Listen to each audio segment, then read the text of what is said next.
Okay, so I'm gonna show everybody step by step how I am making this Forever Neverland panel quilt.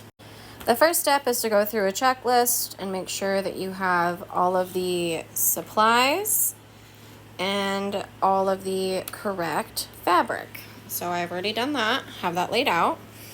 I have this cutting board, this fabric cutter, and then I started labeling and cutting these mini squares right here. Okay. All right, I'll go through and show you how I did that on this one. So the 1 2x2 inch square that you're making is gonna end up being the middle of the friendship star. So you wanna make sure you pick out a cute essential part of the fabric. This fabric is very stressful to cut because where you're cutting, it's going to disrupt the image. So for my nighttime scene, I'm going to make the 2x2 specifically around Peter Pan. This is what I'm aiming for. He's going to be the middle of this friendship star. The first step is to make sure it is square, and if you can see here, this is not square. I have it lined up as close as I can, trying to get it square here. So you want to square it to make sure it's perfectly square. Ready? 1, 2, and she's squared. Yes. These are supposed to be exactly 5 by 5, and if you don't square them, it messes you up later in the sewing process. So for the 2.5 by 2.5, I'm taking, there's a bit of wiggle room for all of this. So I'm moving it over here so that I could get the full clock in one of the 2x2s. Does that make sense? I got the full clock, and then one of the squares will just kind of be like a hodgepodge, or I can be more exact or do something different. So I'm planning out this one, and then it leaves room for him. This is gonna end up being 2.5. So what I'm gonna do is take this and press it down and cut it. I just cut and finished the 2.5 squares. And then now time to cut out the 2x2. Okay, so those are the 3, and now I'll repeat for all of those. And that's the scraps. Okay, and now we are cutting these 3 squares, which are bigger, into a slightly bigger 2 and then 3 option. So I finished the small squares and they are all cut up.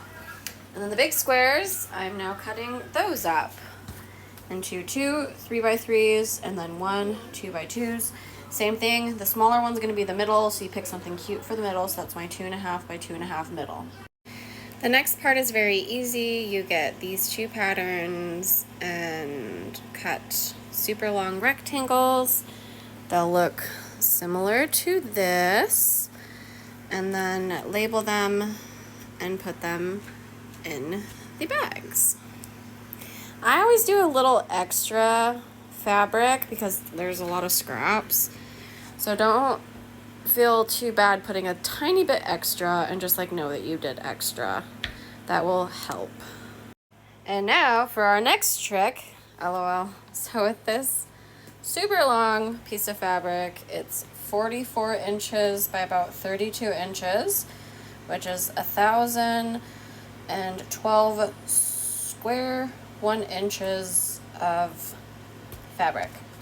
You're essentially cutting up a bunch of 3-inch strips around that. Some of them are 1 inches, and then you're dividing that into smaller sections.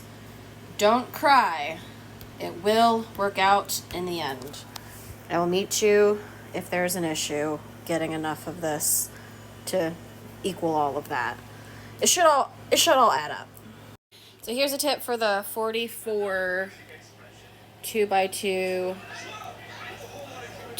squares is you get a 2-inch long strip, a bunch of them, stack them on top of each other like this, and then cut like that. And you could blast those out pretty quick by layering a couple of these bigger ones, and that'll work.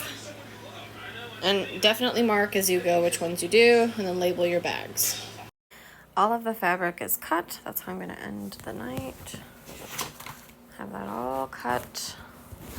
Took me the entire day, and I suggest getting a little bit of the extra fairy fabric if you can find it, because it was really easy to mess that up and not have quite enough left. I had like 3 missing panels. Anyway, yeah, assembling it all will be another day on here. Bye. The next step is to make the 44 squares, so you have your bag labeled L and your bag labeled A, and you layer them on top of each other, right side facing each other like this. That way when you open them up, they go spread out like that. So you pin them down, you mark your line through the middle, and then mark the 1/4 inches on the sides like that. And then you sew. Don't trim them to the 1/2 inch, to the 2 inches. These are the 2.5 inch ones from this side, right? So don't trim them. That's the A, because they'll shorten by themselves. And you do this 22 times. Then after you cut it, it'll equal the 44. Ozzy Osbourne died, so we're watching the Osbournes. Anyway, does it ever feel like you're just like flipping cash the more quilt things you make at this point? Anyway, yeah, it's like still my first week and I've not done much but cut them, and this is all I've sewn. Yay! Bloop, bloop, bloop, bloop, bloop, bloop, bloop, bloop, bloop, bloop, bloop, bloop. Guess what? I got a $20 sewing machine. It's super small, like that's the size of my hand, and that's the sewing machine. And I finished making the 44. I haven't cut them and like ironed them yet, but they are done. I stitched both sides. I just have to cut them and then iron them and open them. And now I'm moving on to this side, which will be the J and L for 12 of those. All right. I will show you what they looked like open next. You have to trim them all and cut them, and then that's the pile so far, and this is what I have left to cut. Yes. And then you open each of these like this and iron it like that and make them like that.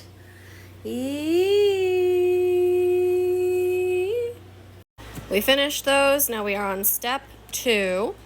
So I lined up the friendship star the way that it shows with the L, the D, and then the J and the C's. So what you do is for each section, you make sure they're facing the right way, and you make sure it doesn't like look too awkward with the direction that you place them all in. And then you fold it over, sew it with the sewing machine or hand sewing, and then you also do it to the other side, right? And then my next step is I'm going to layer them on top of each other and sew them across. And that's what it looks like when it's all done. So you sewed that end, and those ends. So pretty. Now make a bunch of them. Make them all for days. I'm about to sew directly through Tinkerbell's little face right there. These little Tinkerbells, don't feel bad if you have to sew through their faces. So I'm on this part, and I have 2 of the squares done with the edges. I don't know how it's all gonna work, but we're gonna find out. You just stick the columns on top, and then sew them together, and then fold it over and iron it. So I did all this, and on this part, I made it 8 inches and then made Q's. This part was pretty easy. I made it this far. So far, I did a little extra long length on everything. Yay! Okay, she's done. Very wonky, not straight, a lot of issues. This is the backing I chose. comment any questions.